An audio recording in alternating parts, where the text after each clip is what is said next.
या कुक्षि विवरे कृत्वा स्वयं रक्षति सर्वतः नमामि जननीं देवीं परां प्रकृतिरूपिणीं कृच्छ्रेण महता देव्या धारितोऽहं यदोदरे तत्प्रसादात् जगद्दृष्टं मातर्नित्यं नमोऽस्तु ते पृथिव्या यानि तीर्थानि सागरादीनि सर्वतः वसन्ति यत्र तां नौमि मातరం భూతిహేతవే. మాతృదేవో భవ పితృదేవో భవ. ఇప్పుడు మనము ఫిబ్రవరి నెల 2026 సంవత్సరంలో 1వ తారీఖు నుంచి 15వ తారీఖు వరకు, యాక్చువల్లీ నిజానికి ఫిబ్రవరి నెల 28 రోజులే పక్ష ఫలితాలు అన్నప్పుడు 14 రోజులు చెప్పుకోవాలి. కానీ ఆ సాంప్రదాయం మిగతా 11 నెలల్లో ఉండదు, కొన్ని సంవత్సరాల్లో కూడా ఉండదు. కాబట్టి ఈ మనము 15 రోజులుగా పక్ష ఫలితాలుగా ద్వాదశ రాశుల వారికి ఏ ఏ ఫలితాలు ఏ విధంగా ఉంటాయో సశాస్త్రీయమైన పద్ధతిలో తెలుసుకునేటటువంటి ప్రయత్నం చేద్దాము. ధనురాశి వారికి ఫిబ్రవరి నెల 1వ తారీఖు నుంచి 15వ తారీఖు వరకు 2026 సంవత్సరం గోచార ఫలితాలు ఏ విధంగా ఉన్నాయో తెలుసుకునేటటువంటి ప్రయత్నం చేద్దాం. ఇక్కడ ఈ ధనురాశి వారికి ద్వితీయ స్థానంలో 4 గ్రహాల యొక్క సంచారం జరుగుతోంది. ఇక్కడ బుధుడు 3 రోజులు సంచారం చేస్తున్నారు ద్వితీయ స్థానంలో. బుధుని యొక్క సంచారం ద్వితీయ స్థానంలో ధనానికి లోటు ఉండదు, మాట బాగుంటుంది, అలాగే కుటుంబం అంతా ఆహ్లాదంగా ఉంటుంది. ఇంట్లో ఎవరికైనా కంటికి సంబంధించిన గృహంలో ఈ ఈ ధనురాశి వారికి కంటికి సంబంధించిన వ్యాధులు ఏమైనా ఉన్నట్టయితే అవి కాస్త శాంతిస్తాయి. ఈ విధమైన ఫలితాలన్నీ బుధుడు 3 రోజులు ద్వితీయ స్థానంలో ఇస్తున్నాడు. అలాగే తృతీయ స్థానంలో బుధుడు 12 రోజులు ఉన్నారు. 12 రోజులు శుభ ఫలితములను ఇవ్వజాలరు. 3వ స్థానంలో ఉండటం వల్ల ఎవరి యొక్క సహాయ సహకారాలు, మీరు చేసే వృత్తిలో మీరు ఏకాగ్రగా ఒంటరి పోరాటం చేయవలసి ఉంటుంది. ఆ విధమైన ఫలితాన్ని బుధుడిస్తున్నారు. ఇక కుజుడిని తీసుకున్నట్టయితే ద్వితీయ స్థానంలో కుజుడు కుటుంబాన్ని చాలా ఇబ్బంది పెడుతూ ఉంటాడు, ఆర్థికమైనటువంటి ఇబ్బందులు కలగజేస్తూ ఉంటారు. అలాగే రవి కూడా 12 రోజుల పాటు ద్వితీయ స్థానంలోనే ఉన్నారు. అక్కడ ఈయన కూడా 12 రోజులు ధనానికి ఇబ్బంది, మాట కొంచెం కఠినత్వం, అలాగే కుటుంబంలో ఆహ్లాదం లేకపోవటం లాంటి ఇబ్బందులు ఉంటాయి.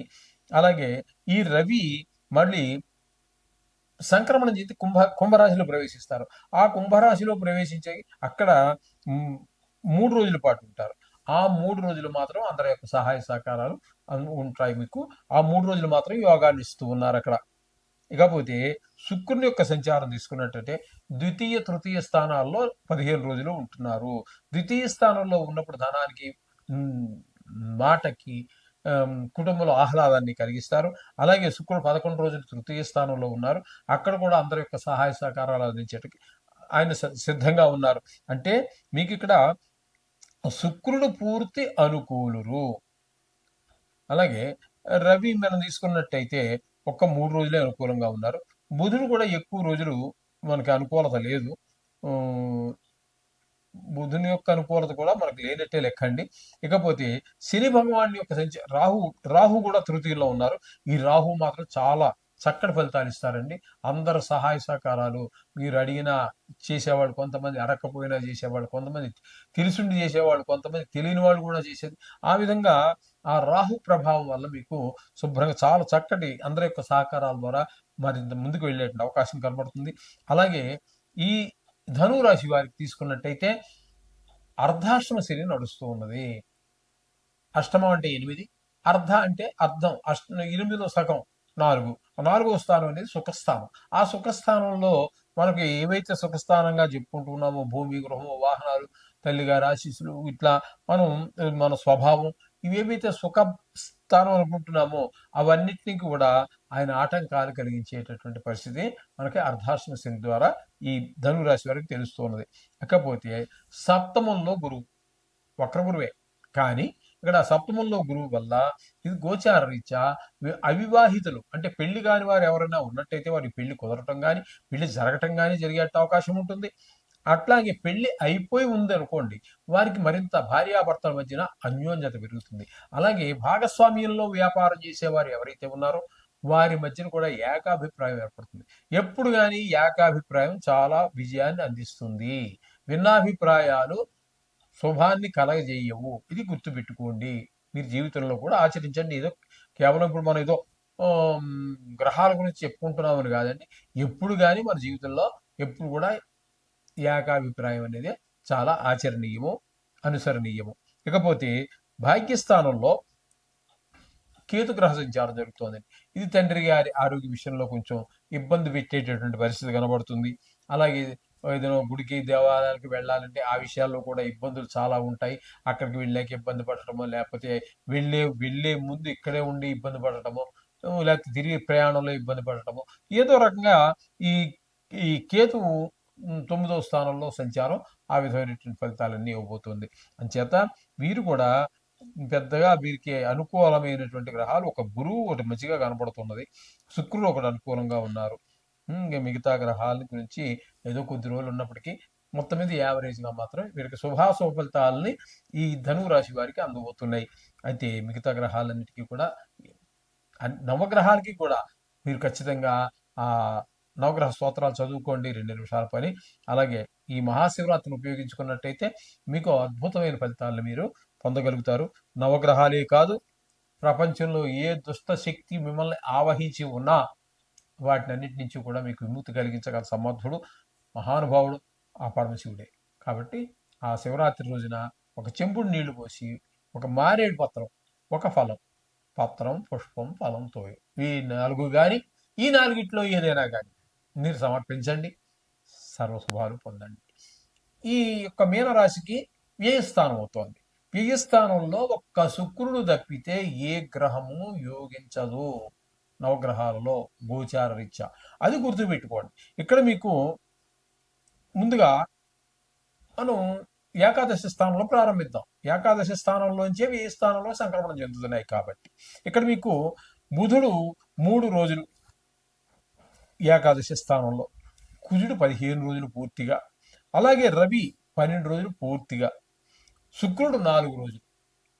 ఈ విధంగా ఈ 4 గ్రహాలు కూడా ఏకాదశి స్థానంలో ఉండటం వల్ల మీ ఆర్థిక అభివృద్ధికి, ధనానికి లోటు లేకుండా మీరు ఏ పని చేసినా ముందుకు వెళ్ళటానికి ఈ 4 గ్రహాలు ఇన్ని రోజులు చాలా చాలా సహాయపడుతూ ఉన్నాయి మీకు.